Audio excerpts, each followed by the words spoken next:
Buongiorno tutti. Today we will be presenting the movie we observed, Letters to Juliet.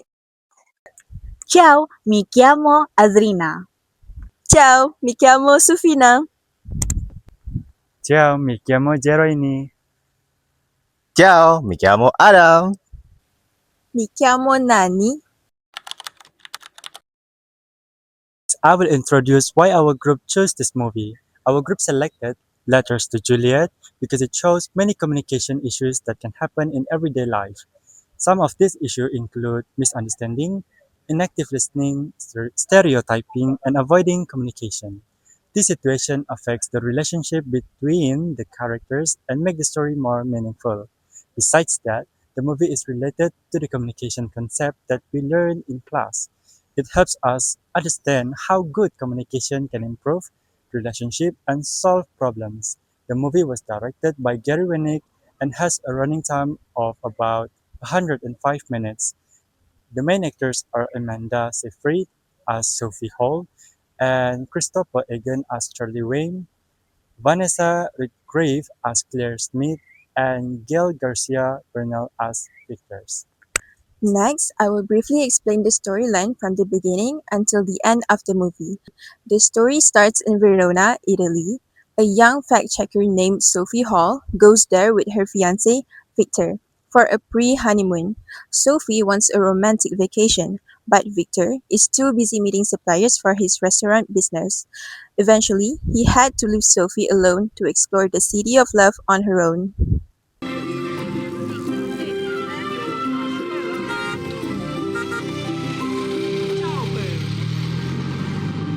Sophia! Sophia! Work hard on my sweet Sophia! While walking around, Sophie finds the famous Juliet's house where people leave love letters on the wall. She meets a group of volunteers called the Secretaries of Juliet who answers these letters. Sophie then finds a hidden letter from 50 years ago written by an English woman named Claire Smith. Claire was deeply in love with an Italian man named Lorenzo Bartolini but had to leave him. Sophie feels touched by the letter and decides to write back.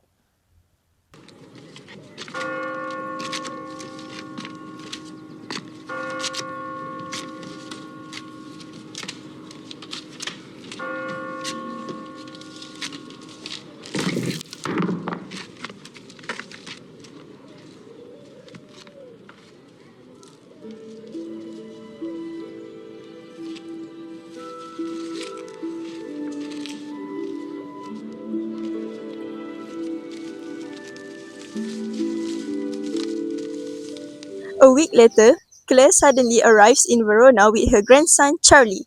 Charlie is angry because he thinks the letter gives his grandmother false hope, but Claire really wants to find Lorenzo. So Sophie joins them on their search while Victor stays busy with his work.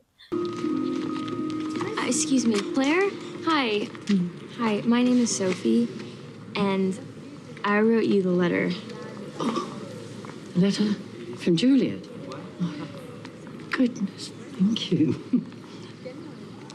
Thank you, but however did you find us? Well, your grandson found me, actually. You did? Right, well, but the thing is, I thought Yeah, well, you he's should... very sweet and very charming. They travel across the beautiful Italian countryside to find Lorenzo.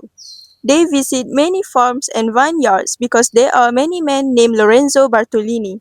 Even though they keep finding the wrong person, Claire does not give up and Sophie feels inspired by her. Lei è Lorenzo Bartolini. See, it's me, yeah. Sono io. Good afternoon. I'm Charlie Wyman. This is my grandmother, Claire. Oh. And Sophie. I'm Claire. Do you remember? Claire.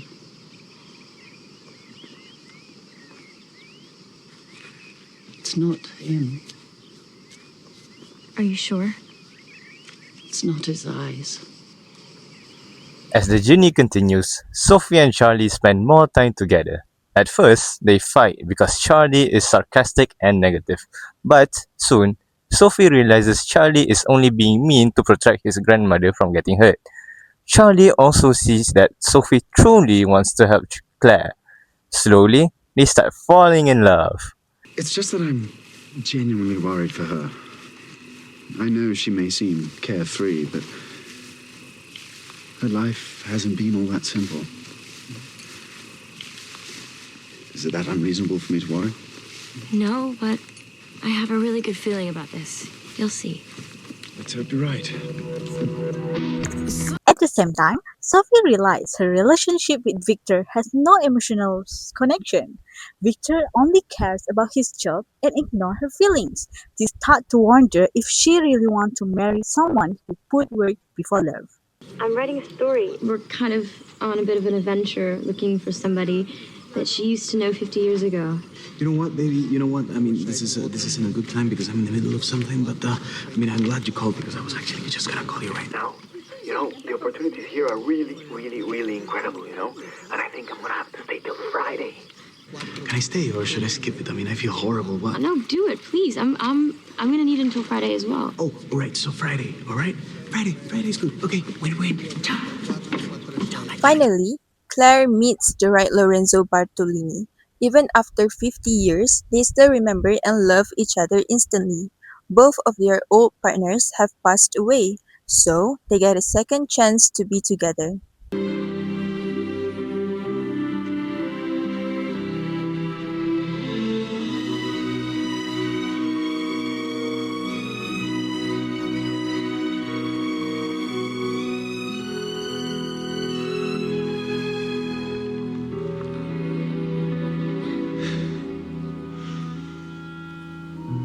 After seeing this beautiful reunion, Sophie goes back to New York.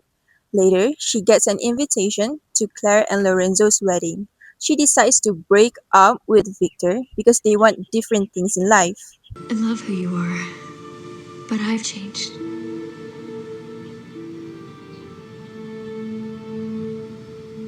It's not working.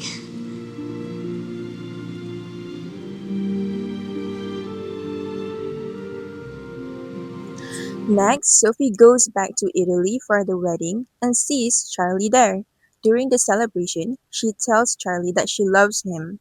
Charlie feels the same way, and they share a passionate kiss while the wedding guests watch happily. The story ends with everyone finding their true second chance at love. I love you. I can't believe I just said that. But I do. I love you. It doesn't. This shouldn't matter to you because you're here with Patricia. Patricia? And you should be back with her right now. Patricia is my cousin. Letters to Juliet is an American romantic drama movie directed by Gary Winnick. It was released on the 14th of May 2010. The story takes place in Verona, Italy, which is known as the city of Romeo and Juliet. The movie follows Sophie Hall, a young fact-checker who discovers a 50-year-old love letter while visiting Verona. She decides to reply to the letter, and this leads her to meet Claire Smith, who returns to Italy to search for her first love, Lorenzo. Together with Claire's grandson, Charlie, they begin a story journey that changes their life. Throughout the movie, the characters learn about love, trust, forgiveness, second chance, and importance of communication.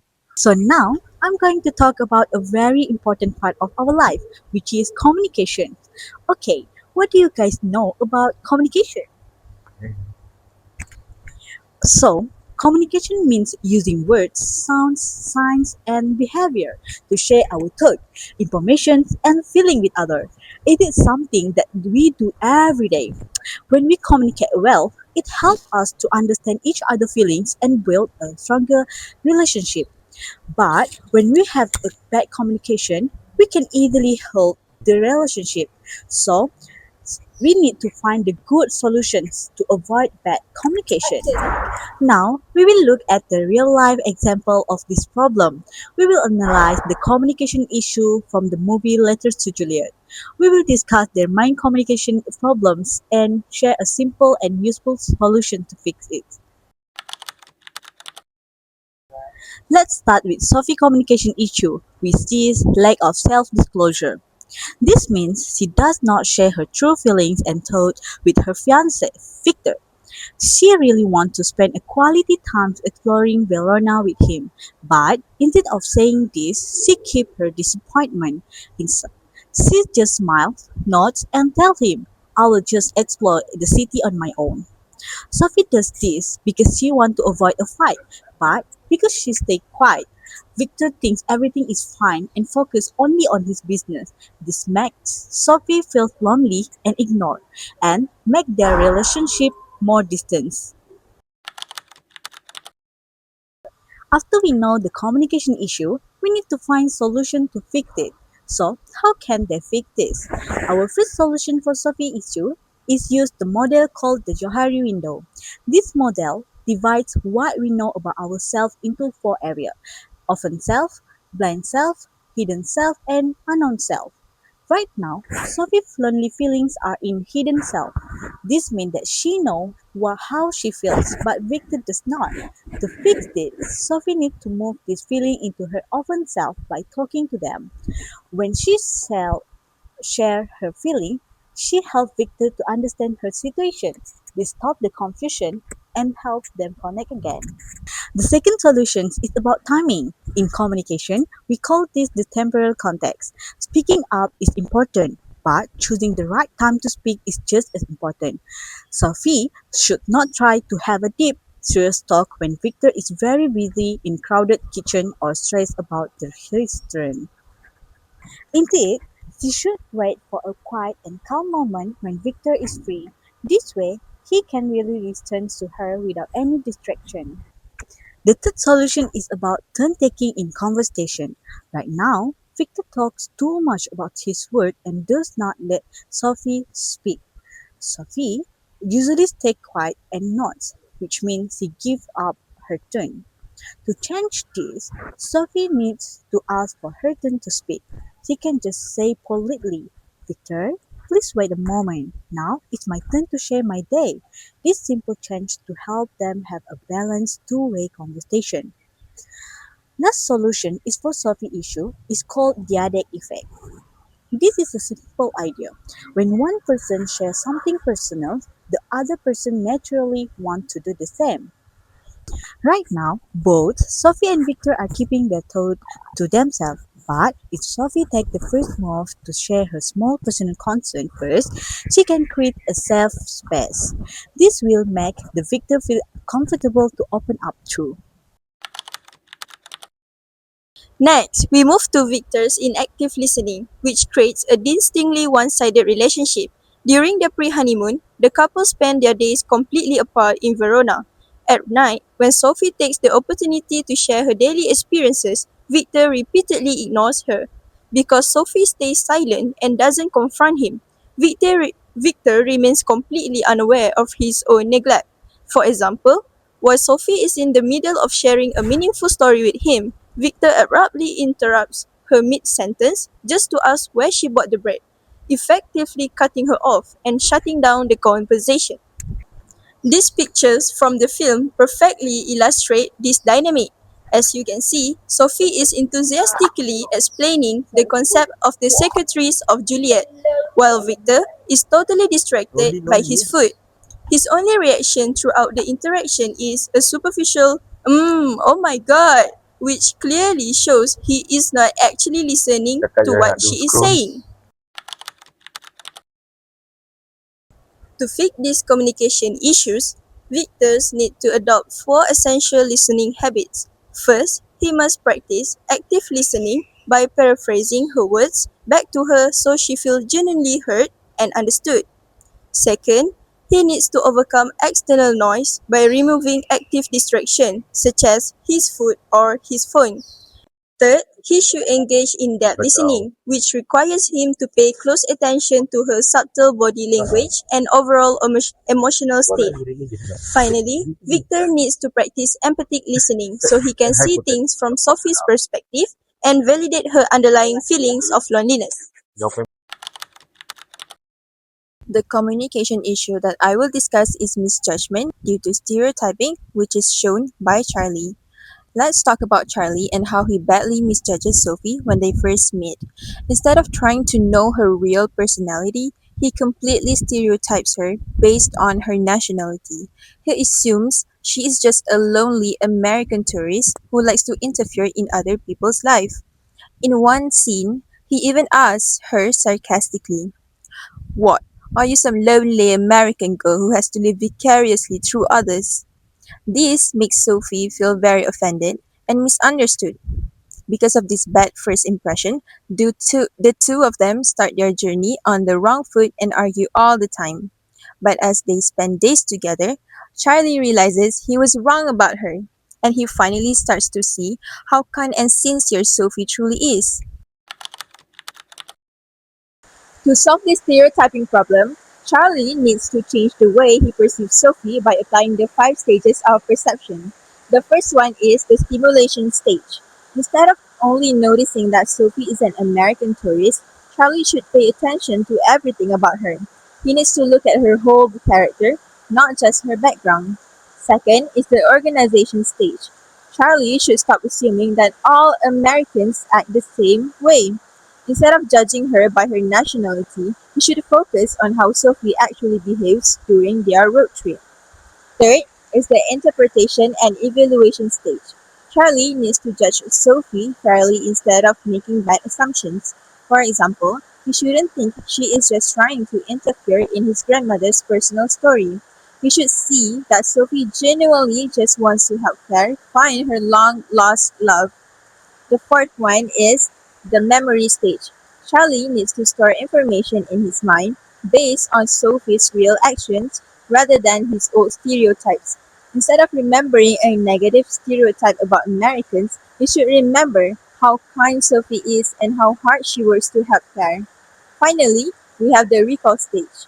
When Charlie communicates with Sophie in the future, he should bring back these positive memories. Instead of remembering his very first bad impression of her at Juliet's ball, he should remember the good times they shared.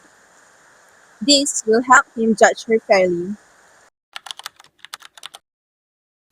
Moving on, let's talk about Claire.